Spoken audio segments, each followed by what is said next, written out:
Voice of Bengaluru with Saujanya. ಇವತ್ತಿನ ನನ್ನ guest ಅವರು ಯಾವ ಹೆಸರಲ್ಲಿ ಸಿಕ್ಕಾಪಟ್ಟೆ ಪಾಪ್ಯುಲರ್ ಆಗಿದ್ದಾರೋ ಅದರಿಂದ ಇಂಟ್ರೊಡ್ಯೂಸ್ ಮಾಡ್ದಿರ ಅವರ ಜನ್ಮನಾಮದಿಂದ ಹೇಳ್ತಾ ಹೋಗ್ತೀನಿ, ಅವರ ಅಚೀವ್ಮೆಂಟ್ಸ್ಗಳನ್ನು ಹೇಳ್ತಾ ಹೋಗ್ತೀನಿ. ಯಾರು ಅಂತ ಗೆಸ್ ಮಾಡ್ತೀರಾ ನೋಡೋಣ. ಎನಿವೇ ಇವತ್ತಿನ ದಿನ ಯೂಟ್ಯೂಬಲ್ಲಿ ಥಂಬ್ನೇಲ್ ನೋಡಿ ಗೊತ್ತಾಗಿ ಹೋಗಿರುತ್ತೆ ಅಂತ ಇಟ್ಕೊಳ್ಳಿ. But still for those who miss the thumbnail ಆಯಿತಾ. ಇವರ ಜನ್ಮನಾಮ ವಿಜಯಲಕ್ಷ್ಮಿ. ಹೆಸರಿಗೆ ತಕ್ಕ ಹಾಗೆ ಇವ್ರು ಹೋದಲ್ಲೆಲ್ಲ ಇವ್ರಿಗೆ ಜಯ ಸಿಕ್ಕಿದೆ. ನೋಡೋದಕ್ಕೂ ಲಕ್ಷ್ಮಿ ಕಳೆನೇ ಇದೆ. ಹಾಗಾಗಿನೇ ಇವ್ರಿಗೆ ಸೀರಿಯಲಲ್ಲಿರಬಹುದು, ಫಿಲಮಲ್ಲಿರಬಹುದು ಅವಕಾಶಗಳು ಬರ್ತಾ ಇದ್ದಿದ್ದೆಲ್ಲ ಹೆಚ್ಚು ದೇವಿ ಪಾತ್ರ ನೀವು ಮಾಡಬೇಕು ಅಂತ ಹುಡುಕೊಂಡು ಬರ್ತಾ ಇದ್ದಂಥ ಅವಕಾಶಗಳು. ಭರತನಾಟ್ಯ ಪ್ರವೀಣೆ, ಕಲರಿಪಯಟ್ಟು ಕೂಡ ಕಲ್ತಿದ್ದಾರೆ. ಅದ್ಭುತವಾದಂಥ ವಾಗ್ಮಿ ಆ್ಯಂಡ್ ಆಧ್ಯಾತ್ಮ ಅಂದರೆ ಒಂದೇ ನಾಣ್ಯದ ಎರಡು ಮುಖಗಳು ಅಂತಾರಲ್ಲ, ಹಾಗೆ ಆಧ್ಯಾತ್ಮ ಒಂದು ಮುಖ ಆದರೆ ಇವರ ಹೆಸರನ್ನು ಮತ್ತೊಂದು ನಾಣ್ಯದ ಮತ್ತೊಂದು ಮುಖ ಅಂತ ಧಾರಾಳವಾಗಿ ಕರಿಬಹುದು. ಆ್ಯಂಡ್ ಪರ್ಸ್ನಲಿ ನನಗೆ ಒಂದು 10 ರಿಂದ 12 ವರ್ಷಗಳಿಂದ ಇವ್ರ ಪರಿಚಯ ಇದೆ ಅಂತ ಧಾರಾಳವಾಗಿ ಹೇಳಬಹುದು. ನಿರ್ದೇಶಕಿ, ನಟಿ, ನಿರ್ಮಾಪಕಿ and what not and most importantly ಆಧ್ಯಾತ್ಮ ಚಿಂತಕರು ಆಗಿರುವಂಥ ನನ್ನ very dearest friend Roopa Iyer ಅವ್ರಿಗೆ welcome to voice of Bengaluru. Thank you, ನಮಸ್ತೆ. Thank you so much. ಇರಿ ಫಸ್ಟ್ ನಾನು ಹೇಳ್ಬಿಡ್ತೀನಿ ನನ್ನ ಕಡೆಯಿಂದ. I must thank you. ಪಾಪ ಎಲ್ಲ ಅಷ್ಟೆಲ್ಲ ನಿಮ್ಗೆ ಹೆಂಗೆ ಗೊತ್ತಾಯ್ತು ನನ್ನ ಹೆಸರು ವಿಜಯಲಕ್ಷ್ಮಿ ಅಂತ? ಆ್ಯಕ್ಚುಲಿ ನಾನು ಎಲ್ಲೂ ಪಬ್ಲಿಕಲ್ಲಿ ಉಲ್ಲೇಖಿಸಿಲ್ಲ. Okay okay. I don't know how you got it.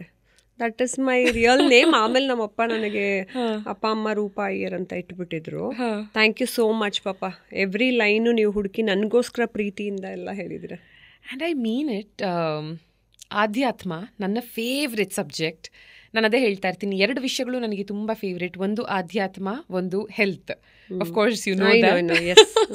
So ನಮ್ಮ ಫ್ರೆಂಡ್ಶಿಪ್ಪಿಂದ ಸ್ಟಾರ್ಟ್ ಮಾಡೋಣ.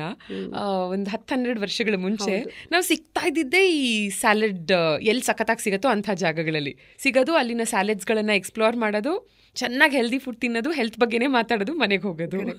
ಎಷ್ಟು ನಾನು ಹೇಳಬೇಕು, ಯಾಕೆಂದರೆ ನಾನು ಸೌಜನ್ಯ ಅವ್ರನ್ನ ನೋಡೇ ಇರಲಿಲ್ಲ, ಬರೀ ವಾಯ್ಸ್ ಕೇಳಿಸ್ಕೊತಾ ಇದ್ದೆ ರೇಡಿಯೋದಲ್ಲಿ. ಆಮೇಲೆ ನಾನು ಸಣ್ಣ ಆಗಬೇಕು ಅಂತ ಪ್ಲ್ಯಾನ್ ಮಾಡಿದಾಗ ಒಂದು ಸಮಯದಲ್ಲಿ ನಾನು ಸೌಜನ್ಯ ಅವ್ರನ್ನ ಸುಮ್ಮನೆ ಫೋನಲ್ಲಿ ಮಾತಾಡಿಸ್ತೀನಿ, ಫೋನಲ್ಲೇ ಇಬ್ಬರು ಕ್ಲೋಸ್ ಆಗೋಗ್ತೀವಿ, ಆಮೇಲೆ ಇಬ್ಬರು ಭೇಟಿ ಮಾಡೋಣ ಅಂತಂದಾಗ ಎಷ್ಟು ಅವರು ನಿಷ್ಕಾಮ ಕರ್ಮ ಅಂತ ನಾವು ಹೇಳೋ ಥರ ನಿಸ್ವಾರ್ಥತೆಯಿಂದ ತಕ್ಷಣ ಬಂದುಬಿಡ್ತಾರೆ. ರೂಪಾಜಿ ಬನ್ನಿ, ನಾನು 1 ಅವರ್ ಮೀಟ್ ಮಾಡಿ, ನೀವು ನಾನು ಇದೆಲ್ಲ ಹೇಳ್ತೀನಿ ಅಂತಂದ್ಬಿಟ್ಟು. ಯಾರೂ ಆ ಥರ ಮಾಡಲ್ಲ. ಈಗ ನಾನು ಜಿಮ್ಗೆ ಹೋದ್ರೆ ದುಡ್ಡು ಕೊಡಿ ಹೇಳ್ತೀನಿ ಅಂತ ಹೇಳ್ತಾರೆ, ಅಥವಾ ಟ್ರೈನ್ ಮಾಡ್ತೀನಿ ನೀವು ಸಣ್ಣ ಆಗಿ ಅಂತ ಹೇಳ್ತಾರೆ. ಬಟ್ ನೀವು ಅಲ್ಲಿಂದ ಹುಡ್ಕೊಂಬಂದ್ಬಿಟ್ರಿ ಅಲ್ಲಿ ಬನಶಂಕರಿ ತನಕ, ನಮ್ಮ ಮನೆ ಬನಶಂಕರಿ, ಅಲ್ಲಿಗೆ ಬಂದು ನಾವಿಬ್ಬರು ಹೋಗಿ ಕೂತ್ಕೊಂಡ್ವಿ, ಮೀಟ್ ಮಾಡಿದ್ವಿ. ಯು ಸ್ಟಾರ್ಟೆಡ್ ಟೆಲಿಂಗ್ ಎವ್ರಿಥಿಂಗ್, ಹಿಂಗೆ ಮಾಡಿ ಹಂಗೆ ಮಾಡಿ ಹಂಗೆ ಮಾಡಿ ಅಂತ. ನಿಮ್ಮ ಮಾತುಗಳು ಕೇಳೋಕ್ಕೆ ಅಷ್ಟು ಚೆನ್ನಾಗಿತ್ತು. ನಾನು ಆಮೇಲೆ ಫಾಲೋ ಮಾಡಿದ್ನೋ ಬಿಟ್ನೋ, ಆದರೆ ನಿಮ್ಮ ಮಾತುಗಳು ಕೇಳಿಸ್ಕೊಂಡು ಆಮೇಲೆ ನನ್ನದೇ ಆದೊಂಥರ ನನ್ನ ಫಿಟ್ನೆಸ್ ರೊಟೀನಲ್ಲಿ ಹೋದೆ. That is how our friendship started. ಅಲ್ಲ, ಇದೇನೆಂದರೆ ನನ್ನ ಎಲ್ಲ ಫೇಸಲ್ಲೂ ನೋಡ್ರೋರು ಇವಳು ಮೊದಲು ಸಖತ್ ದಪ್ಪ ಇದ್ಲಲ್ವಾ ಅಂತ ಒಂದು 2-3 ಸಲ ನನ್ನ ಜೀವನದಲ್ಲಿ ಆ ಫೇಸಸಲ್ಲಿ I have always been very fat, very thin, medium ಎಲ್ಲ. ಬಟ್ ನಾನೊಂಥರ ಹಳೆ ರೋಗಿ ಥರ, ಹೊಸ ವೈದ್ಯನಿಗಿಂತ ಯಾವತ್ತಿದ್ರೂ ಮೇಲು. ಯಾಕಂದರೆ ಹಳೆ ರೋಗಿಗೆ ಎಲ್ಲ ಗೊತ್ತಿರುತ್ತೆ, ಎಲ್ಲ ಎಕ್ಸ್ಪೆರಿಮೆಂಟ್ ಮಾಡಿಬಿಟ್ಟಿರ್ತೀನಿ. ಸೊ ಹಾಗಾಗಿ ನನ್ನ ಯಾರಾದರೂ ಹೆಲ್ತ್ ರಿಲೇಟೆಡ್ ಏನಾದರೂ ಕೇಳಿದಾಗ, ಬಿಕಾಸ್ ನನ್ನ ಲೈಫಲ್ಲೇ 2-3 ಸಲ ಈ ಫೇಸಸ್ನ ನಾನು ಎಕ್ಸ್ಪೀರಿಯನ್ಸ್ ಮಾಡೋದ್ರಿಂದ ಐ ನೋ ಯಾಕಾಗಿ ಇದಾಯಿತು, ಅದನ್ನು ಹೇಗೆ ನಾನು ಸರಿ ಮಾಡ್ಕೋಬೇಕು, ಹೇಗೆ ಸರಿ ಮಾಡಿಕೊಂಡೆ ಅಂತ. ಸೊ ಹಾಗಾಗಿ ಯಾರಾದರೂ ತುಂಬ ಇಂಟ್ರೆಸ್ಟ್ ಕೊಟ್ಟು ನಾನು ಇದನ್ನು ಕಲಿತೀನಿ, ನಾನು ಹೆಲ್ದಿ ಆಗಬೇಕು, ನಾನು ಫಿಟ್ ಆಗಬೇಕು, ನನಗೆ ಫುಲ್ ಜೋಶ್ ಇರುತ್ತೆ. ಬಟ್ ಅನ್ಫಾರ್ಚುನೇಟ್ಲಿ ಒಂದು 10ರಲ್ಲಿ 9 ಜನ ಆಮೇಲೆ ಅದನ್ನ ಫಾಲೋನೇ ಮಾಡಲ್ಲ ಫಾರ್ ವಾಟ್ ಎವರ್ ರೀಸನ್ಸ್. ಆದರೆ ನೀವು ನಾನು ಅವತ್ತು ನೋಡಿದಾಗ ಹೇಗಿದ್ರೋ ಇವತ್ತು ಹಾಗೇ ಇದ್ದೀರಾ. Thank you. ನೀವು ಅಷ್ಟೇ. ಅದಾದಮೇಲೆ ನಂದೊಂದು ಪ್ರೋಗ್ರಾಮ್ ಕೂಡ, ನೀವು ನನ್ನ ಮೊದಲ ಪುಸ್ತಕ ನಾನು ರಿಲೀಸ್ ಮಾಡಿದಾಗಲೂ ನೀವೇ ಆ್ಯಂಕರಿಂಗ್ ಮಾಡ್ಕೊಂಡು ನನಗೆ ಅವಕಾಶ ಕೊಟ್ಟಿದ್ರಿ. ಇಟ್ ವಾಸ್ ಅವಕಾಶ ನಾನೇನು ಕೊಟ್ಟಿಲ್ಲ. It's my pleasure. It was my pleasure. ಪಾಪ ನೀವು ಬಂದು ನಿರೂಪಣೆ ಮಾಡಿಕೊಟ್ರಿ. Thank you. ಆ್ಯಂಡ್ ಸೊ ನಿಮ್ಮಲ್ಲಿ ನನಗೆ ಬಹಳ ಇಷ್ಟವಾದಂಥ ಸುಮಾರು ವಿಷಯಗಳು, ಅದರಲ್ಲಿ ಒಂದು ನನಗೂ ಮಹಾಭಾರತಕ್ಕೂ ನನಗೂ ಭಗವದ್ಗೀತೆಗೂ ಐ ಆಲ್ವೇಸ್ ಫೀಲ್ ಒಂದು ಅವಿನಾಭಾವ ಸಂಬಂಧ ಇದೆ ಅಂತ. ನಾನು ಎಷ್ಟೇ ಪುಸ್ತಕಗಳು ಓದಬಹುದು, ಏನೇ ಮಾಡಬಹುದು, but Mahabharata remains very close to my heart. ಜೀವನದ ಪಾಠಗಳನ್ನು ಅದಕ್ಕಿಂತ ಚೆನ್ನಾಗಿ ಯಾವ ಪುಸ್ತಕನೂ ನಮಗೆ ತಿಳಿಸ್ಕೊಡೋದಕ್ಕೆ ಸಾಧ್ಯ ಇಲ್ಲ ಅಂತ. ನೀವು ಭಗವದ್ಗೀತೆ ಮತ್ತು ಉಪನಿಷತ್ತೇ ನಿಮ್ಮ PhD ಸಬ್ಜೆಕ್ಟ್ ಆಗಿದ್ದರಿಂದ ನಮ್ಮ ಕಾರ್ಯಕ್ರಮ ಸ್ಟಾರ್ಟ್ ಮಾಡೋಣ. ನಿಮ್ಮ ಫೇವ್ರೆಟ್ ಭಗವದ್ಗೀತೆಯ ಒಂದು ಶ್ಲೋಕದಿಂದ ಸ್ಟಾರ್ಟ್ ಮಾಡಬಹುದಾ? ಒಂದಕ್ಕೆ ನಿಲ್ಸಕ್ಕಾಗತ್ತ ಲೈಫು? ಒಂದು ಅಂತ ನಾನು ನಿಲ್ಸಕ್ಕೆ ಆಗಲ್ಲ. ಯಾಕಂದ್ರೆ ಟಾಪ್ 3-4 ಅಂತ ಇಟ್ಕೋಬಹುದು. ಯಾಕೆ ಗೊತ್ತಾ, ಜೀವನದಲ್ಲಿ ಎಲ್ಲ ಸರಿಪಡಿಸ್ಕೋಬೇಕಾಗತ್ತಲ್ವಾ. ಮೊದಲನೇದಾಗಿ ಮನುಷ್ಯ ಅರ್ಥ ಮಾಡ್ಕೋಬೇಕಾಗಿರೋದನ್ನೇ ಅಹಂ ಆತ್ಮ ಗೂಢಕೇಶ ಸರ್ವಭೂತಸ್ಯ ಸ್ಥಿತಃ ಅಹಂ ಆದಿಂಚ ಮಧ್ಯಾಂಚ ಭೂತಾನಾಂ ಅಂತಮೇವಚ.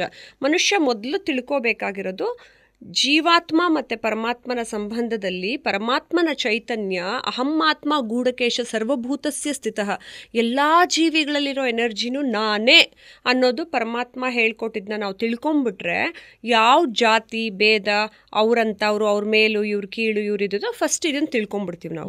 ನಾವೆಲ್ಲರೂ ಒಂದೇ ಎನರ್ಜಿ ಅಂತ ಅನ್ನೋದನ್ನ. ಸೆಕೆಂಡ್ ಒನ್ ಏನನ್ನ ತಿಳ್ಕೋಬೇಕು ಅಂತ ಹೇಳಿದ್ರೆ, ಸರ್ವಧರ್ಮಾನ್ ಪರಿತ್ಯಜ ಮಾಮೇಕಂ ಶರಣಂ ವ್ರಜ ಅಹಂ ತ್ವಾಂ ಸರ್ವಪಾಪೇಭ್ಯೋ ಮೋಕ್ಷಯಿಷ್ಯಾಮಿ ಮಾ ಶುಚಃ. ಮನುಷ್ಯ ಪ್ರಾಣಿಗಳು ನಾವೆಲ್ಲ ಆಗಿರೋರು ತುಂಬ ತಪ್ಪುಗಳನ್ನು ಮಾಡ್ತೀವಿ, ಕೆಟ್ಟ ಕೆಲಸಗಳನ್ನ ಮಾಡ್ತೀವಿ, ಏನೇನೋ ಮಾಡಿದ್ರು ಎಲ್ಲ ಧರ್ಮಗಳನ್ನು ಪರಿತ್ಯಜಿಸಿ ಪರಮಾತ್ಮ ಹೇಳ್ತಾನೆ, ನನ್ನೊಬ್ಬನಲ್ಲಿ ನೀನು ಬಂದು ಶರಣಾಗು, ನಾನು ನಿನಗೆ ಮುಕ್ತಿಯನ್ನು ಮುಕ್ತಿಯನ್ನು ಕೊಡ್ತೀನಿ, ನಿನಗೆ ಆ ದಾರಿಲಿ ಹೋಗೋ ದಾರಿನೂ ತೋರಿಸ್ತೀನಿ ಅಂತ ಹೇಳ್ತಾನೆ ಅಂದಾಗ ಹೆಲ್ಪ್ಲೆಸ್ ಆದ ನಾವೆಲ್ಲರೂ ಮನುಷ್ಯರು, ನಮ್ಗೆ ಅದೊಂದು ಬೇಕೇ ಬೇಕು. ಇದಾದಮೇಲೆ ನಾವೆಲ್ಲರೂ ಜೀವನದಲ್ಲಿ ಹುಟ್ಟಿದ್ದೀವಿ, ನಾವೆಲ್ಲ ಕೆಲಸಗಳನ್ನು ಮಾಡ್ಕೊಂಡು ಹೋಗಬೇಕು ಅಂತಂದಾಗ ಎಲ್ಲರೂ ನಾವು ಏಳು ಬೀಳುಗಳನ್ನು ನೋಡ್ತಾನೆ ಹೋಗ್ತೀವಿ. ಆವಾಗ ನಮ್ಗೇನು ಬೇಕು ಅಂದರೆ ಆತ್ಮಾನಾಂ ಅವಸಾದಯೇತ್. ನೀನು ಕೆಳಗೆ ಬಿದ್ದೋಗಿದ್ದೀನಿ ಅಂತ ಅಧೋಗತಿಗೆ ಹೋದಾಗ ನಿನ್ನ ಅಕ್ಕಪಕ್ಕದ ಮನೆಯವರು, ಎದುರು ಮನೆಯವರು, ಪಕ್ಕದ ಮನೆಯವರು, ಫ್ರೆಂಡ್ಸು ಯಾರು ಬಂದು ಉದ್ಧಾರ ಮಾಡಲ್ಲ. ಆತ್ಮಾನಾಂ, ನಿನ್ನ ಆತ್ಮವನ್ನು ನೀನೇ ಉದ್ಧಾರ ಮಾಡ್ಕೊಂಡು ಎದ್ದೋಳು. ಸೆಲ್ಫ್ ಮೋಟಿವೇಶನ್, ಸೆಲ್ಫ್ ರೆಸ್ಪೆಕ್ಟ್, ಆಮೇಲೆ ನಿನಗೆ ನೀನೇ ಗೌರವ ಕೊಟ್ಕೊಂಡು ನಿನಗೆ ನೀನೇ ಚೈತನ್ಯ ತಂದ್ಕೊಂಡು ನೀನು ಮೇಲೆದ್ದೇಳಬೇಕು. ಸೊ ಇಷ್ಟಿದ್ರೆ ಸಾಕಲ್ಲ. ಎಲ್ಲ ಜೀವಾತ್ಮದಲ್ಲೂ ಎನರ್ಜಿ ಅವನೇ, ನನಗೆ ನಾನೇ ಮೋಟಿವೇಟ್ ಮಾಡ್ಕೋಬೇಕು. ಅಲ್ಟಿಮೇಟ್ಲಿ ನಾನು ಹೋಗಿ ಅವನಿಗೆ ಶರಣಾಗತಿ ತೊಗೋಬೇಕು. So this is the journey. ಇದ್ರ ಮಧ್ಯದಲ್ಲಿ ಟಾಪ್ 3ನಲ್ಲಿ ಇನ್ನೊಂದು ಸೇರಿಸ್ಕೊತೀನಿ. ಅದೇನು ಅಂತ ಹೇಳಿದ್ರೆ, ಎಲ್ಲ ನಾವು ಮಾಡಿದ ತಕ್ಷಣ ಆಗೋಗೋದಿಲ್ಲ. ಅದಕ್ಕೆ ದೇವರೇ ಹೇಳ್ತಾನೆ, ಪ್ರಯತ್ನಾದ್ಯತಮಾನಸ್ತು ಯೋಗಿ ಸಂಶುದ್ಧಿ ಕಿಲ್ಬಿಷಃ ಅಂತ. ಪ್ರಯತ್ನ ಇವನ್ ಅಡುಗೆ ಮಾಡೋದು ಕಲಿಬೇಕು ಅಂದ್ರೂ ಪ್ರಯತ್ನ ಎಲ್ಲ ಪ್ರಯತ್ನ ಮಾಡ್ತಾ ಇರು. ಯೋಗಿ ಅಂತ ಅನ್ನಿಸ್ಕೊಳ್ಳೋನು ಎಲ್ಲವನ್ನು ಪ್ರಯತ್ನ ಮಾಡಿನೇ ಪಡ್ಕೊಳ್ತಾನೆ. ಯಾವುದು ಕ್ವಿಕ್ಕಾಗಿ ರೆಡಿಮೇಡ್ ಫುಡ್ ಥರ ಹಿಂಗೆ ಬಂದು ನಿನ್ನ ಹತ್ರ ಬರಲ್ಲ ಅಂತ. ಇದಿಷ್ಟು ಜೀವನದ ಪಾಠ. ಅದಷ್ಟನ್ನು ತಿಳ್ಕೊಂಡು ಇನ್ನೂ ಇನ್ ಡೆಪ್ತ್ ನಾವು ರಿಸರ್ಚ್ ಮಾಡ್ತಾ ಹೋಗಬಹುದು. ಸೊ ಈ ಭಗವದ್ಗೀತೆಯಲ್ಲಿ ಎಷ್ಟೆಲ್ಲ ಶ್ಲೋಕಗಳಿದೆ. ಶ್ಲೋಕಗಳು ಟು ಬಿ ಆನೆಸ್ಟ್ ಓದಿರಬಹುದು, ಬಟ್ ನಿಮ್ಮ ಥರ ಬಾಯಲ್ಲಂತೂ ನಮಗಿಲ್ಲ. ಆದರೆ ಒಂದು ನನ್ನ ಲೈಫಲ್ಲಿ ನಾನು ಯಾವಾಗಲೂ ಇಂಪ್ಲಿಮೆಂಟ್ ಮಾಡ್ಕೊಳ್ಳೋ ಅಂಥದ್ದು, ಜೀವನದ ಪ್ರತಿ ಹಂತದಲ್ಲೂ ನಾನು ಯಾವುದೂ ಅಷ್ಟು ಸುಲಭವಾಗಿ ಬಿಟ್ಕೊಡೋದಿಲ್ಲ, ಪ್ರಯತ್ನ ಪಡ್ತೀನಿ. ಯಾಕಂದರೆ ಒಂದು ಬಹಳ ಇನ್ಸ್ಪೈರ್ ಮಾಡಿದ್ದು ನನ್ನನ್ನು ಏನಂದರೆ, ಅರ್ಜುನ ಕೇಳ್ತಾನೆ ಶ್ರೀಕೃಷ್ಣ ಪರಮಾತ್ಮನನ್ನು, ನನ್ನ ಹಣೇಲಿ ಬರ್ದಿದ್ರೆ ಅದಾಗೆ ಆಗುತ್ತೆ, ನಾನು ಯಾಕೆ ಪ್ರಯತ್ನ ಪಡಬೇಕು ಅಂತ. ಆಗ ಕೃಷ್ಣ ಹೇಳ್ತಾನೆ, ನಿನ್ನ ಹಣೇಲಿ ನೀನು ಪ್ರಯತ್ನ ಪಟ್ಟರೆ ಸಿಗತ್ತೆ ಅಂತ ಬರ್ದಿದ್ರೆ ಅವಾಗ ನೀನು ಪ್ರಯತ್ನ ಪಡ್ದಿದ್ರೆ ಸಿಗದೇ ಇಲ್ವಲ್ಲ ಅಂತ. ನನಗೆ ನಿದ್ದೆ ಲೆಬ್ಸ್ ಕೇಳಿದ್ರು ರೂಪಾ ಅವರೇ, this is my inspiration for life. Exactly. So ನಾನು ಪ್ರಯತ್ನ ಪಡ್ತೀನಿ, ದೇವ್ರು ಅಷ್ಟಾದ್ಮೇಲೂ ಕೊಡ್ಲಿಲ್ಲ ಅಂದ್ರೆ it's okay, this is what is destined ಅಂತ ಸುಮ್ಮನೆ ಓಕೆ. ಕೊಡದೆ ಹೋದ್ರೆ ಈ ಕರ್ಮಣ್ಯವಾದಿಕಾರಸ್ಥೆನ ತುಂಬಾ ಜನ ತಪ್ಪೇನು ತಿಳ್ಕೊಂಡಿದ್ದಾರೆ ಅಂತ ಹೇಳಿದ್ರೆ, ಪ್ರತಿಫಲನೇ ಕೊಡ್ಲಿಲ್ಲ ಅಂದ್ರೆ ನಾನು ಯಾಕಪ್ಪ ಕರ್ಮ ಮಾಡ್ಲಿ, ಅಥವಾ ಪ್ರತಿಫಲಾಪೇಕ್ಷೆ ಇಲ್ಲದೆ ಮನುಷ್ಯ ಕಲಿಯುಗದಲ್ಲಿ ಹೆಂಗ್ ಕೆಲಸ ಮಾಡಕ್ಕಾಗತ್ತೆ. ಯಾಕಂದ್ರೆ ಧರ್ಮ ಅರ್ಥ ಕಾಮ ಮೋಕ್ಷ ಎಲ್ಲದಕ್ಕೂ ದೇವಾನುದೇವತೆಗಳಾಗ್ಲಿ ಮಹಾರಾಜರು ಕೂಡ ಪ್ರತಿಫಲಾಪೇಕ್ಷೆ ಇಟ್ಕೊಳ್ಳಿ. ಫಲಾಪೇಕ್ಷೆನ ದೇವರಿಗೆ ಬಿಟ್ಟು ನೀನು 100% ಎಫರ್ಟ್ ಹಾಕಬೇಕು ಅಂತ ಪರಮಾತ್ಮ ಹೇಳ್ತಾನೆ. ನನಗೆ ಫಲಾಪೇಕ್ಷೆನೆ ಕೊಡೋದಿಲ್ಲ ಅಂದಮೇಲೆ ನಾನು ತಗೊಳ್ಳಿ ನಾನು ಹಿಂಗ್ ಮಾಡ್ತೀನಿ ಅಂತ ಅಸಡ್ಡೆಯಿಂದ ಕೆಲಸ ಮಾಡಬಾರ್ದು. ಕರ್ಮವನ್ನ ನೀವು ಪರಿಪೂರ್ಣವಾಗಿ 100% ಪ್ಯಾಷನೇಟ್ ಆಗಿ ಪ್ರೀತಿಯಿಂದ ಒಂದು ಮಗುನ ಎತ್ಕೊಂಡು ಮುದ್ದಾಡ್ತೀರಾ. ಏನೋ ಒಂದು ನಿಮ್ಗೆ ಯಾರೋ 1 ಲಕ್ಷ ರೂಪಾಯಿ ಕೊಟ್ಟರು ನಿಮ್ಗೆ ಏನು ಖುಷಿ ಪಟ್ಕೋತೀರ, ಅವಾಗ ನಿಮ್ಮ ಹತ್ರ 0 ರೂಪೀಸ್ ಇದ್ದಾಗಲೂ ನೀವು ಅಷ್ಟೇ ಎನರ್ಜೆಟಿಕ್ ಆಗಿ, ಅಷ್ಟೇ ಸಂತೋಷವಾಗಿ, ಅಷ್ಟೇ ಪ್ರೀತಿಯಿಂದ ಕರ್ಮವನ್ನ ನಿಭಾಯಿಸ್ಬೇಕು. ನೀವ್ ಹೇಳ್ದಂಗೆ ಪ್ರಯತ್ನ ಪಡೋದ್ರ ಜೊತೆಗೆ ನೀನು ಕಷ್ಟ, ನೋವು, ಬೇಜಾರು ಅಂತ ಅನ್ಕೊಳ್ದಿರಾ ಯಾವಾಗ್ಲೂ ಚೈತನ್ಯ ಭರಿತನಾಗಿ ಕರ್ಮವನ್ನ ನಿಭಾಯಿಸ್ಬೇಕು. And going back to your childhood, ಇವಾಗ ನನ್ನ ಮಗಳಿಗೆ 6 ವರ್ಷ. So she is in first standard. But ನೀವು 6 ವರ್ಷ ಇದ್ದಾಗ ಇನ್ನು ಸ್ಕೂಲ್ಗೆ ಸೇರಿರಲಿಲ್ಲ. ಬಿಕಾಸ್ ಅವಾಗೆಲ್ಲ ಅಂದರೆ ನಿಮ್ಮ ತಂದೆ ಜೊತೆ ಓಡಾಡ್ಕೊಂಡಿರ್ತಿದ್ರಿ. ಬಿಕಾಸ್ ಅವಾಗೆಲ್ಲ ಬೇರೆನೇ ಒಂದು ಮಾನದಂಡ ಇರ್ತಿತ್ತು. ಏನದು ಕಿವಿ ಮುಟ್ಟು ನೋಡ್ಕೊಳ್ಳೋದು ಇಫ್ ಇಟ್ ಹ್ಯಾಪನ್ಸ್ ಸ್ಕೂಲಿಗೆ ಸೇರ್ಸೋದು ಈಗ ಹಂಗೆ ಕಿವಿ ಮುಟ್ಟು ನೋಡ್ಕೊಂಡು. ನಮ್ಮಮ್ಮ ಅಂದ್ರೆ ಅಮ್ಮ ಹಳ್ಳಿ ಟೀಚರ್ ಆಗಿದ್ರಲ್ಲ, ಪಾಪ ಅಮ್ಮಂಗೆ ಫಸ್ಟ್ ಸಂಬಳ ಬಂದಿದ್ದೆ 350 ರೂಪಾಯಿ. ಇವಾಗೆಲ್ಲ ಅದೇ ನನ್ನ ಫ್ರೆಂಡ್ ಟೀಚರ್ ಆಗಿದ್ದಾಳೆ ವೆಂಕಟಲಕ್ಷ್ಮಿ ಅಂತ, ನಾ ಕೇಳ್ತಾ ಇದ್ದೆ. ಅದಕ್ಕೆ ಅವ್ರಿಗೆಲ್ಲ 60-90 ಸಾವಿರ ಎಲ್ಲ ಬರುತ್ತಂತೆ ಸಂಬಳ. ಪಾಪ ನಮ್ಮ ಅಮ್ಮಂಗೆ ನೋಡೇ ಅಷ್ಟು ಕಮ್ಮಿ ಬರ್ತಾ ಇತ್ತು ಅಂತ ನಾನು ಅದನ್ನ ಹೇಳ್ಕೊತಾ ಇದ್ದೆ. ಅಮ್ಮಂಗೆ ತುಂಬಾ ಕಮ್ಮಿ ಬರ್ತಿತ್ತು, ಅದರಲ್ಲೇ ನಾವು 3 ಜನ ಸಾಕವ್ರು. ಸೊ ಅವಾಗ ನಮ್ಗೆ ಸ್ಕೂಲ್ಗೆ ಅಂತ ಹಳ್ಳಿಲಿ ಎಳ್ಕೊಂಡು ಹೋದ್ರೆ ನಮ್ದು ಇವನ್ ಬರ್ತ್ ಸರ್ಟಿಫಿಕೇಟ್ಗಳು ಇರಲಿಲ್ಲ. ಎಲ್ಲ ಹಳ್ಳಿಲಿ ಮನೆಗಳಲ್ಲಿ ಅಲ್ಲಿ ಹುಟ್ಟಿದ್ವಿ ಅಂತ. ಮತ್ತೆ ಬಡತನದಲ್ಲಿ ಅಂದ್ರೆ ಆಸ್ಪತ್ರೆಗಳಿದ್ರು ಆಸ್ಪತ್ರೆಯಲ್ಲಿ ಹುಟ್ಟಿರಲ್ಲ, ಕೊನೆ ಶಿಲ್ಪ ಮಾತ್ರ ಆಸ್ಪತ್ರೆಯಲ್ಲಿ ಹುಟ್ಟಿದ್ದು. ಸೊ ಅವಾಗ ನಮ್ಮನ್ನ ಸ್ಕೂಲ್ ಕರ್ಕೊಂಡು ಹೋದಾಗ ಹಿಂಗೆ ಕಿವಿ ಇಟ್ಕೋಬೇಕಿತ್ತಲ್ಲ, ಕಿವಿ ಇಟ್ಕೊಂಡು ತೋರ್ಸಿದ್ರೆ ಓಕೆ ನಮ್ಗೆ ಇಷ್ಟು ವಯಸ್ಸಾಗಿದೆ ಅಂತ ಅನ್ನೋದನ್ನ ಅವ್ರ ಅಂದಾಜ್ ಮೇಲೆ ಕೂಡಿಸ್ಕೊಳ್ಳೋರು. ಇಲ್ದಿದ್ರು ಅಮ್ಮನೇ ಟೀಚರು ಅಂತ ಎಲ್ಲ 3 ಜನ ಎಳ್ಕೊಂಡು ಹೋಗ್ಬೇಕಿತ್ತಲ್ಲ. ಒಂದ್ಸತಿ ಅಡ್ಗೆ ಮಾಡಿ ಅದನ್ನೇ ಡಬ್ಬಿಗೆ ಹಾಕೊಂಡು ನಮ್ಮನ್ನೆಲ್ಲ ಕರ್ಕೊಂಡು ಹೋಗ್ಬೇಕಾಗಿತ್ತು. ಮನೇಲಿ ಬಿಟ್ರು ಮನೇಲಿ ಮಕ್ಕಳನ್ನ ನೋಡ್ಕೊಳ್ಳೋರು ಯಾರು ಇರ್ಲಿಲ್ವಲ್ಲ ಅವಾಗಿನ ಕಾಲದಲ್ಲಿ. ಸೊ ಅದೊಂದು ಮಾನದಂಡ. ನಾವುಗಳೆಲ್ಲ, ನಾನಂತೂ ತುಂಬಾ ಪೆದ್ದಿ ತರ ಸುಮ್ಮನೆ ಕುತ್ಕೊಂಡು ಕಣ್ಣಲ್ಲಿ ಮಾತ್ರ ನೋಡ್ಕೊಂಡು ಬಾಯಲ್ಲಿ ಬೆಟ್ಟಿಟ್ಕೋತಿದ್ದೆ. ಸೊ ಹಂಗೆ ಬೆಟ್ಟಿಟ್ಕೊಂಡು ಟೀಚರ್ಗಳನ್ನೇ ಇವತ್ತು ಹೊಡಿತೀರಾ ಇರಿ ಮಾಡ್ತೀನಿ ನಿಮಗೆ ನಾನು ದೊಡ್ಡವಳಾದ್ಮೇಲೆ ಅಂತ ಮನಸ್ಸಿನ ಅವಾಗೆಲ್ಲ ಗೊತ್ತಾಗ್ತಿರ್ಲಿಲ್ಲ. ಹಂಗೆಲ್ಲ ಅನ್ಕೊಂಡು ಸುಮ್ಮನೆ ಕೂತಿರೋದು. ನಾನು ಬಾಯೇ ಬಿಟ್ಟು ಮಾತಾಡ್ತಿರ್ಲಿಲ್ಲ. ಇವಾಗ ನಮ್ಮಮ್ಮನ ಎಷ್ಟೋ ಜನ ನಿಮ್ಮ ಮಗಳು ಮೂಗಿನ ಅಂತ ಕೇಳೋರು ನನ್ನ. ಅದಕ್ಕೆ ನಮ್ಮಲ್ಲಿ ರೇಗಿಸ್ತಿರ್ತಾರೆ. ಆಗ ಇವಾಗ ಬಾಯಿ ಬಿಟ್ಟವಳು ನೀನು ಮುಚ್ಚೋದೇ ಅಂತ ಅನ್ನೋ ಥರ. ಕಟ್ ಮಾಡಿದ್ರೆ ಡಬಲ್ ಮಾಸ್ಟರ್ ಡಿಗ್ರಿ ಮಾಡ್ತೀರಾ, ಅಮೆರಿಕಾಗೆ ಹೋಗಿ ಕೆಲಸ ಮಾಡ್ತೀರಾ, PhD ಅಂತೆ. ಐ ಮೀನ್ ಲೈಫ್ ಎಲ್ಲಿಂದ ಎಲ್ಲಿಗೆ ಬರುತ್ತೆ ಅನ್ನೋದಕ್ಕೆ ಇದಕ್ಕಿಂತ ಒಂದು ಉತ್ತಮ ಉದಾಹರಣೆ ಇರೋದಕ್ಕೆ ಸಾಧ್ಯನೇ ಇಲ್ಲ. 10th ಸ್ಟ್ಯಾಂಡರ್ಡ್ ವರೆಗೂ ಕನ್ನಡ ಮೀಡಿಯಂ ಅಲ್ಲಿ ಓದ್ತೀರಾ ನೀವು ಅಲ್ವಾ? ಕನ್ನಡ ಮೀಡಿಯಂ. ತುಂಬಾ ಇನ್ಫೀರಿಯಾರಿಟಿ ಕಾಂಪ್ಲೆಕ್ಸ್ ಇತ್ತು, ಇನ್ಸೆಕ್ಯೂರಿಟಿ ಇತ್ತು. ಹಳ್ಳಿಯಿಂದ ಸಿಟಿಗೆ ಬಂದಾಗ ಹೆಣ್ಮಕ್ಳಿಗೆ ಎಸ್ಪೆಷಲಿ ಭಯ ಅನ್ನೋದು ಎಷ್ಟಿರುತ್ತೆ. ಒಂದು ಬಸ್ ಸ್ಟ್ಯಾಂಡಲ್ಲಿ ನಿಂತ್ಕೊಂಡ್ರೆ ಹಿಂಗೆ ಬುಕ್ಸ್ ಎಲ್ಲ ಹಿಂಗೆ ಅಡ್ಡ ಇಟ್ಕೊಂಡು ಯಾರು ನೋಡ್ತಾರೆ ನಮ್ಮನ್ನ ಅಂತ ಆ ಕಡೆ ನೋಡ್ಕೊಂಡು ಹೆದರ್ಕೊಂಡು ನಿಂತ್ಕೊಳ್ಳೋದು. ಯಾವುದೇ ಒಂದು ಬಸ್ಸಲ್ಲಿ ಒಬ್ಬ ಕಂಡಕ್ಟರ್ ಅಥವಾ ಡ್ರೈವರ್ ಪಕ್ಕದಲ್ಲೇ ಯಾರೋ ಹಿಂಗೆ ಮುಟ್ಟಿಸ್ಕೊಂಡು ಹೋಗ್ಬಿಟ್ರೆ ಎಷ್ಟು ಹೆದರ್ಕೊಳ್ಳೋದು. ಅವಾಗೆಲ್ಲ ಈ ಥರ ಓಲಾ ಊಬರ್ ಎಲ್ಲ ನಾವು ಮನೆ ಹತ್ರಕ್ಕೆ ಕಾರ್ ಬುಕ್ ಮಾಡ್ಕೊಂಡು ಹೋಗೋ ಪರಿಸ್ಥಿತಿಗಳು ಇರ್ತಿರ್ಲಿಲ್ಲ. ಫೋನ್ಗಳೇ ಇರ್ತಿರ್ಲಿಲ್ಲ ಮನೆಗೆ ಹೋಗಿ ತಲುಪಿದ್ರೆ ತಾನೇ ಫೋನಲ್ಲಿ ನಾವು ಮನೆಗೆ ಹೋದ್ವಿ ಅಂತ ಅನ್ನೋದು ಗೊತ್ತಾಗೋದು. ಇಲ್ಲಾಂದ್ರೆ PP ಅಂತ ಪಬ್ಲಿಕ್ ಫೋನ್ ಇರೋದು. ಅವ್ರ ಮನೆಗೆ ಲೇಟ್ ಆದರೆ ಹೇಳಬೇಕಾಯ್ತು. ನಾನು ಡ್ಯಾನ್ಸ್ ಕಲಿಯಕ್ಕೆ ಹೋಗಬೇಕಾದ್ರೂ ಅಷ್ಟೇ, ನಾನು ನನ್ನ ಫ್ರೆಂಡ್ ಸುನೀತಾ ಇಲ್ಲಿಂದ ನಡ್ಕೊಂಡು ಹೋಗ್ತಿದ್ವಿ. JP ನಗರಕ್ಕೆ ಹೋಗಿ JSS ಸ್ಕೂಲ್ಗೆ ನಾನು ಇಲ್ಲಿ ಬಂದು. ಸೊ ಆದಿಚುಂಚನಗಿರಿ, ಇಲ್ಲಿ ಬೆಳ್ಳೂರಲ್ಲಿ ಓದ್ತಿದ್ದೆ, ಆಮೇಲೆ ಆದಿಚುಂಚನಗಿರಿ, ಆಮೇಲೆ ಇಲ್ಲಿಗೆ ಬಂದೆ. ಇಲ್ಲಿಂದ ಸ್ಕೂಲು JSS ಸ್ಕೂಲ್ಗೆ ಹೋಗ್ತಿದ್ದೆ. ಅಲ್ಲಿಂದ ಡ್ಯಾನ್ಸು ಇದೆಲ್ಲ ಮುಗಿಸ್ಕೊಂಡು ಇದು ಒಂದು ಜರ್ನಿ ಚೆನ್ನಾಗಿತ್ತು. ಬಟ್ ಏನು ಅಂತಂದರೆ ನನ್ನ ಜೀವನದಲ್ಲಿ ನಾನು ಮೊದಲು ಓದಬೇಕು ಅಂತ ಅಷ್ಟು ಇಷ್ಟಪಟ್ಟಿರಲಿಲ್ಲ. ಒಂದು ಲೆವೆಲ್ಗೆ ಹೋದ್ಮೇಲೆ ಮದುವೆ ಆಗಿ ಸೆಟ್ಲ್ ಆಗಿಬಿಡ್ಬೇಕು, ಗಂಡ ನೋಡ್ಕೋತಾನೆ ಬಿಡು ಅಂತ ಹಂಗೆ ಅಂದ್ಕೊಂಡು ಸುಮ್ಮನೆ ಆಗಿಬಿಡಿದ್ದೆ. ಆಮೇಲೆ ಜೀವನದ ಕಷ್ಟ ನಾನು ದುಡಿಬೇಕು ಅನ್ನೋದು ತೋರಿಸಿದ್ಮೇಲೆ ದುಡಿಯೋದ್ರ ಜೊತೆಗೆ ನಾನು ಕಷ್ಟಪಟ್ಟಂಗೆ ಪಾಪ ಬೇರೆ ಹೆಣ್ಮಕ್ಳು ಕಷ್ಟಪಡುವಾಗ ನಾನು ಬೇರೆಯವ್ರಿಗೆ ಸಹಾಯ ಮಾಡಬೇಕು ಅಂತ ನನ್ನ ಆ ಥಾಟ್ಸಲ್ಲೇ ಕಾಲೇಜ್ ಡೇಸಿಂದಾನೇ ಐ ಸ್ಟಾರ್ಟೆಡ್ ಸಪೋರ್ಟಿಂಗ್ ಈ ಸ್ಪೆಷಲ್ ಚಿಲ್ಡ್ರನ್ನು. ಸ್ಕೂಲ್ಗಳಿಗೆ ಡ್ಯಾನ್ಸ್ ಎಲ್ಲ ಹೇಳ್ಕೊಡ್ತಾ ಇದ್ನಲ್ಲ ಅದೆಲ್ಲ. ಆವಾಗ ಬೇರೆ ಮಕ್ಕಳನ್ನ ನೋಡಿ ಪ್ಯಾರ್ಲಲಿ ಇಲ್ಲ ನಾನು ಓದಲೇಬೇಕು, ನಾನು ಓದಿದ್ರೇ ಸಮಾಜದಲ್ಲಿ ನಂಗೊಂದು ಒಳ್ಳೆ ಹೆಸರು ಸಿಗೋದು ಅಂತ ಓದೋದನ್ನು ನಿಲ್ಲಿಸಲಿಲ್ಲ, ಕೆಲಸ ಮಾಡೋದನ್ನು ನಿಲ್ಲಿಸಲಿಲ್ಲ, ನನ್ನ ಪ್ಯಾಷನ್ಗಳನ್ನು ನಿಲ್ಲಿಸ್ಕೊಳ್ಳಿಲ್ಲ, ಡ್ಯಾನ್ಸ್ ಮಾಡೋದು ಅದೆಲ್ಲ. ಲವ್ಲಿ. ಸೊ ಏನಂದರೆ ಗುಂಪಲ್ಲಿದ್ದಾಗ ನಮಗೊಂದು ಮೋಟಿವೇಶನ್ ಇರುತ್ತೆ, ಬಟ್ ಒಬ್ಬರೇ ಇದ್ದಾಗಲೂ ಆ ಮೋಟಿವೇಶನ್ ಇದೆ ಅಂದರೆ ಆ motivation it's there from within ಅಂತ. MA ಇನ್ ಫಿಲಾಸಫಿ ನೀವು ಮಾಡಬೇಕಾದ್ರೆ you were the only student. Motivation ಕಳ್ಕೊಳ್ದಿರಾ ಅದನ್ನು ಕಂಪ್ಲೀಟ್ ಮಾಡ್ತೀರಾ. ಆ್ಯಂಡ್ ಇವತ್ತಿಗೂ ಯು ಆರ್ ಪುಷಿಂಗ್ ಯೂನಿವರ್ಸಿಟೀಸ್ಗೆ ಸೇಯಿಂಗ್ ನಾನು ಸ್ಟೂಡೆಂಟ್ಸ್ನ ಕಳಿಸ್ತೀನಿ ಪ್ಲೀಸ್ ನೀವು ಸ್ಟಾರ್ಟ್ ಮಾಡಿ ಅಂತ. ಹೌದು, ಅದು ಏನಾಯಿತು ಅಂತ ಹೇಳಿದ್ರೆ ನಾನು ಏನೇನೋ ಓದಬೇಕು ಅನ್ನೋದಕ್ಕೆ ಏನು ಓದಬೇಕು ಅಂತ ಹೇಳಿದ್ರೆ ನನ್ನ ಗಾಡ್ ಪೇರೆಂಟ್ಸ್ ಅಮೆರಿಕಲ್ಲಿದ್ದಾರೆ, ರವಿ ರಾಜ್ಗೋಪಾಲು, ಗಾಯತ್ರಿ ರವಿ ಅಂತ. ಅವರು ಫಿಲಾಸಫಿ ಅಂತ ನನಗೆ ಇಂಟ್ರೆಸ್ಟ್ ಬರ್ಸಿ ಸಬ್ಜೆಕ್ಟು ಇದ್ರ ಬಗ್ಗೆ ಎಲ್ಲ ನೀನು MA ಇನ್ ಫಿಲಾಸಫಿನೇ ಮಾಡು, ಬೇರೆಯವ್ರಿಗಿಂತ ಡಿಫ್ರೆಂಟ್ ಆಗಿರು ಅಂತ ಅನ್ನೋದು. ಅದನ್ನೇ ಸೇರ್ಕೊಂಡು ಅವಾಗ ಹೋಗಿ ಹುಡುಕ್ದೆ ಎಲ್ಲ ಕಾಲೇಜಲ್ಲೂ ತುಂಬ ಹಿಂಸೆ ಕೊಟ್ಬಿಟ್ರು ನನ್ನ ಅಲ್ಸಿ ಇದೇ ತಗೊಳ್ಳಲ್ಲ, ಅಡ್ಮಿಷನ್ ತಗೊಳ್ಳಲ್ಲ ಅಂತ. ಆಮೇಲೂ ಗಲಾಟೆ ಮಾಡಿ ಸೇರ್ಕೊಂಡು ಒಬ್ಳೆ ಎಕ್ಸಾಮ್ ಬರೆದು, ಆ ಎಕ್ಸಾಮ್ ಬರೆದ್ರೆ ಕರೆಕ್ಷನ್ ಮಾಡಿ ಪೇಪರ್ ರಿಸಲ್ಟ್ ಎಲ್ರದ್ದು ಬರೋದು ನನ್ನೊಬ್ಬಳದು ಬರ್ತಿರ್ಲಿಲ್ಲ. ಅದಕ್ಕೆ ತಿರ್ಗಾ ಫೋನ್ ಮಾಡು, ಅದನ್ನು ಫಾಲೋ ಅಪ್ ಮಾಡು, ಈ ಥರ ಎಲ್ಲ ಮಾಡಿ ನಂಗೆ ಒಂಥರ ಹಿಂಸೆ ಆಗೋಯ್ತಪ್ಪ ಹೆಂಗೆ ಮುಗಿಸೋದು ಅಂತ. ಅದನ್ನೆಲ್ಲ ಮುಗಿಸ್ಕೊಂಡು ಇಲ್ಲಿ ತಂಗ ಬಂದೆ. ಅದಾದ್ಮೇಲೆ PhD ಮಾಡೋಕ್ಕೆ ಇನ್ನೊಂದು ಡಾಕ್ಟ್ರೇಟ್ಗೆ ಇನ್ನೊಂದು ಪ್ರಾಬ್ಲಮ್ ಮಾಡಿದ್ರು. ಎಲ್ಲ ಮುಂದೆ ಬಿಸಾಕೋದು ನಂದನ್ನು. ಅಂದರೆ ಇಲ್ಲಿ ಈ ಯೂನಿವರ್ಸಿಟಿಯಿಂದ ಅಲ್ಲಿಗೆ ಹಾಕು, ಆ ಯೂನಿವರ್ಸಿಟಿಯಿಂದ ಇಲ್ಲಿಗೆ ಹಾಕು ಅಂತ ಯಾರೂ ರೆಸ್ಪಾನ್ಸಿಬಿಲಿಟಿ ತೊಗೊಳಕ್ಕೆ ರೆಡಿ ಇರಲಿಲ್ಲ. ಬಟ್ ಸರ್ಟಿಫಿಕೇಷನ್ ಅನ್ನೋದು ಒಂದು ಬೇಕಾಗತ್ತೆ ಈ ಕಲಿಯುಗದ ಸಮಾಜದಲ್ಲಿ, ಅದು ಬೇಕು ಅನ್ನೋದಕ್ಕೆ.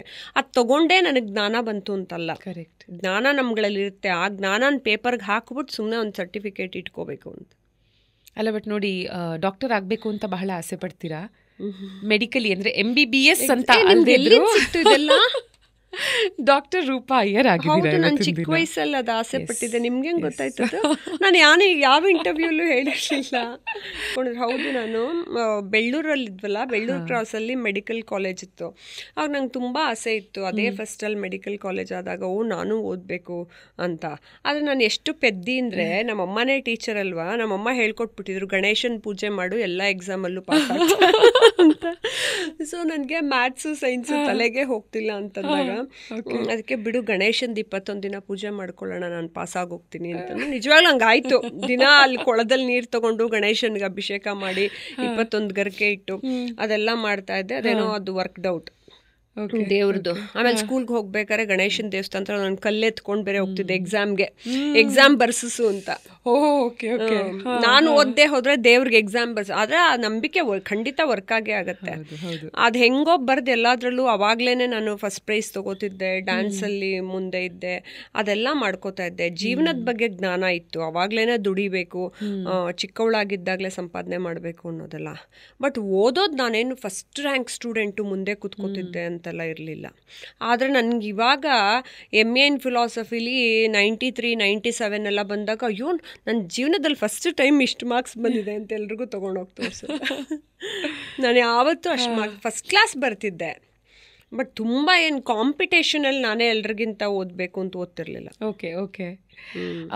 ನೋಡಿ, ಬೆಳ್ಳೂರಿಂದ ಬೆಂಗಳೂರಿಗೆ ಬರ್ತೀರಾ. ಇವತ್ತಿನ ದಿನ ಸಾಕಷ್ಟು ಫ್ರೆಂಡ್ಸು ಇಲ್ಲಿ, ಇಂಡಸ್ಟ್ರಿ ಅವ್ರು ಇರಬಹುದು, ಫ್ಯಾಮಿಲಿ ಫ್ರೆಂಡ್ಸ್ ಇರಬಹುದು, ಫ್ಯಾಮಿಲಿ ಇರಬಹುದು. ಬಟ್ ಓಲ್ಡೆಸ್ಟ್ ಫ್ರೆಂಡ್ ಅಂದರೆ ಯಾರು ಚಿಕ್ಕ ವಯಸ್ಸಿನ? ನನಗೆ to be frank with you, ನನಗೆ ಇವಾಗ ಯಾರು ಒಬ್ಬರು ಫ್ರೆಂಡು ಇಲ್ಲ ಜೀವನದಲ್ಲಿ. ನಾನು ಡ್ಯಾನ್ಸ್ಗೆ ಹೋಗ್ಬೇಕಾದ್ರೆ ನಾನು ಸುನೀತಾ ಅಂತ, ನಾನು ಬೆಂಗಳೂರಿಗೆ ಬಂದಾಗ ಕ್ಲಾಸಿಕಲ್ ಡ್ಯಾನ್ಸ್ ಫ್ರೆಂಡ್ ಇದ್ದಾರೆ ಅವರು. ಅದು ಬಿಟ್ಟರೆ ನಾನು ಬೆಳ್ಳೂರಲ್ಲಿ ಇದ್ದಾಗ ತುಂಬ ಬಡತನದಲ್ಲಿ ನಾನು ನಮ್ಮನೆ ಹಿಂದ್ಗಡೆ ವೆಂಕಟಲಕ್ಷ್ಮಿ ಅಂತ, ಅಮ್ಮಯ್ಯ ಅಂತ ಕರಿತಿದ್ವಿ, ಅವರೇ ಇವಾಗ ಟೀಚರ್ ಆಗಿದ್ದಾರೆ ಮಂಡ್ಯ ಅಲ್ಲಿ. ಅವರು ತುಂಬ ಬಡತನದಲ್ಲಿ ಇದ್ರು. ನಾನು ಅವಳೆಲ್ಲ ಸೇರ್ಕೊಂಡು ಈ ಜ್ಞಾನಪೀಠ ಪ್ರಶಸ್ತಿ ವಿಜೇತರದೆಲ್ಲ ಬೋರ್ಡ್ ಎಲ್ಲ ಕಟ್ ಮಾಡಿ ಅಂಟಿಸ್ತಿದ್ವಿ. ಆಗಿನ ಕಾಲದಲ್ಲೇ ತಲೆ ಉಪಯೋಗಿಸಿ ಅಂಟಿಸ್ಬಿಟ್ಟು ಅವ್ರ ಬಗ್ಗೆ ಎಲ್ಲ ಪ್ರಬಂಧಗಳು ಬರೆಯೋದು, ಕ್ರಿಯೇಟಿವ್ ಕೆಲಸಗಳೆಲ್ಲ, ಕ್ರಾಫ್ಟಿಂಗ್ ಎಲ್ಲ ಆ ಥರದ್ದೆಲ್ಲ ಮಾಡ್ತಾ ಇದ್ವಿ. ಸೊ ಆ ಥರ ಅವಳೊಬ್ಳು ಫ್ರೆಂಡ್. ಅದಾದ್ಮೇಲೆ ತುಂಬ ಸ್ಕೂಲ್ ಫ್ರೆಂಡ್ಸ್ ಅವರೆಲ್ಲ ಸುಮ್ಮನೆ ಫ್ರೆಂಡ್ಸ್ ಅಂದರೆ ನೋನ್ ಪೀಪಲ್ ಫ್ರೆಂಡ್ಸ್ ಆಗಿದ್ದಾರೆ. ಬಟ್ ನಾನೊಂಥರ ಮಿಸ್ಟೀರಿಯಸ್ ವ್ಯಕ್ತಿ, ಎಲ್ರಿಗೂ ಎಲ್ಲವನ್ನು ಹೇಳ್ಕೊಳ್ಳಲ್ಲ.